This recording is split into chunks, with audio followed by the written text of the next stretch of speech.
Good morning, my fellow yogic travelers. I'm mighty glad to be alive today, and I hope that you are too, as we continue to live, laugh, love, learn, linger, and live the life we love.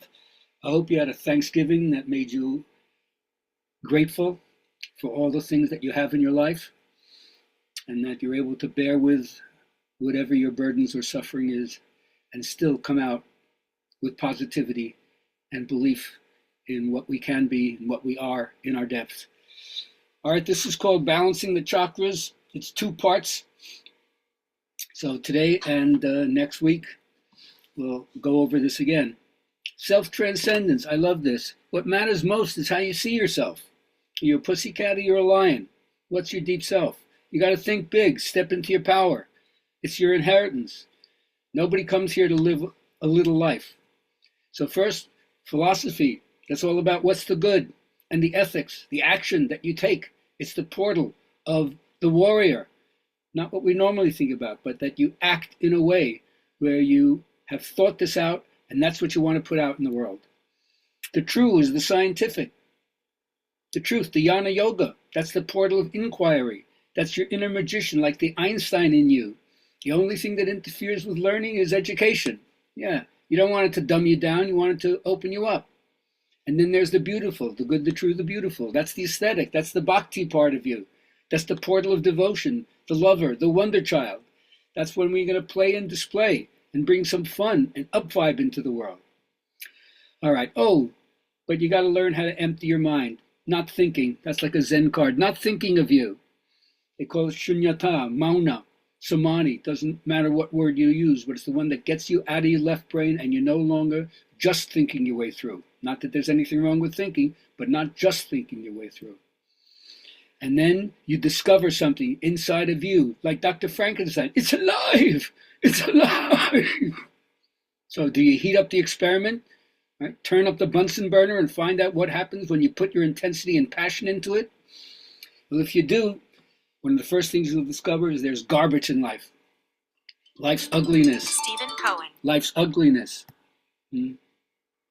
Stuff that makes you confront the shadow of life, the refuse of life. Are you going to back away from it? Or are you going to deal with, how do I clean up my little inch field and then see if I can coordinate with other people and make it better on a larger scale? Ultimately, I like to think of yoga as what I call the gymnosophist. And I think that's what Alexander the Great termed the first yogic person he met when he went to India.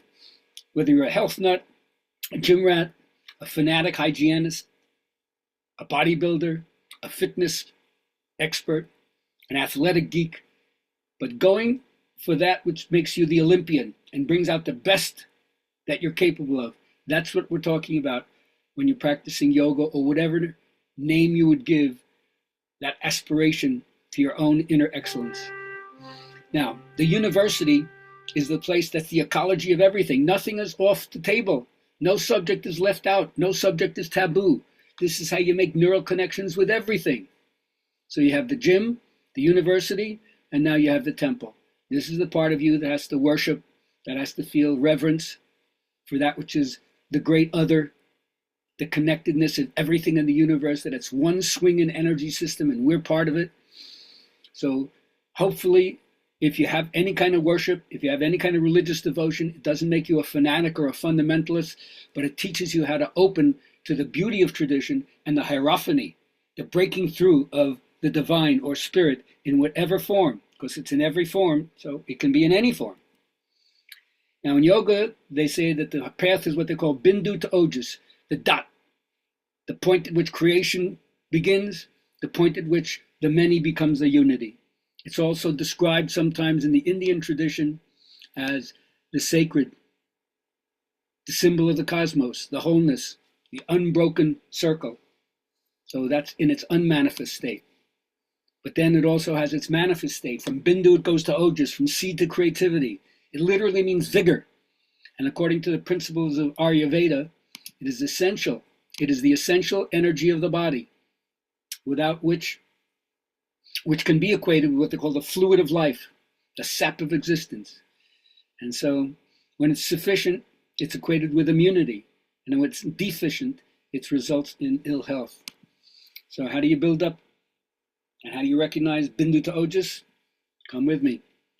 According to yoga, there's a dormant latent potential in our nervous system called the Kundalini. It's like spiritual gasoline, and it has to be awakened, or from their point of view, moved up from the base of the spine, where its motivation is mostly self-preservation, to the top of the spine. So this is a symbolic picture of the impersonal life, the initiation symbolism, the developmental stages of higher consciousness. This is a natural process for everybody once you begin this awakening. Yes. So what does that do? Well, it makes you into a universal being instead of a narrowly identified human being.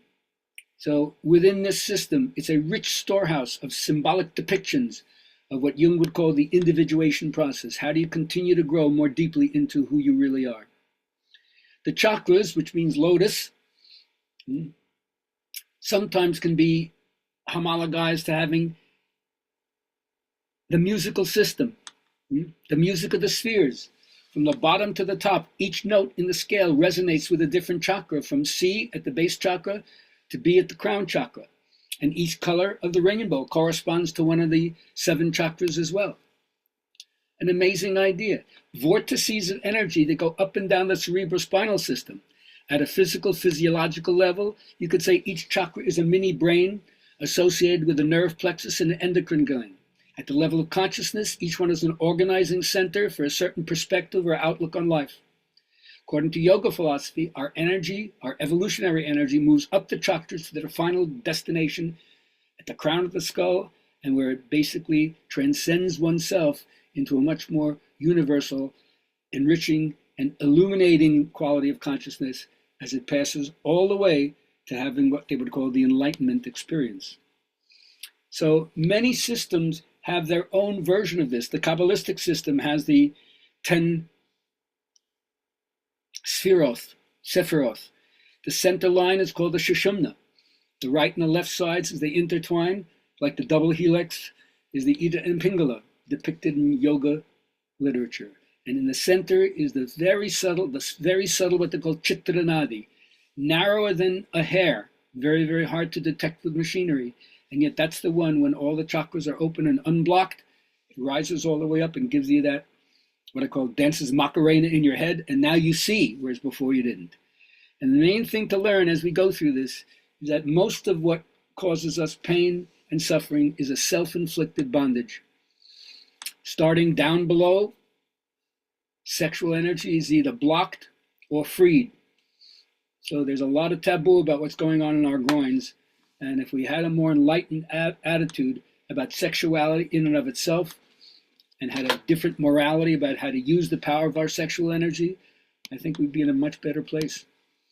Nonetheless, yoga posits 3 different knots of tension, obstacles or blockages of energy. One is in the pelvis, it's called the Brahmagranthi, and breaking this knot of tension helps you understand what survival and pleasure are all about, and how to disentangle your consciousness from worldly concerns, and instead not lose sight.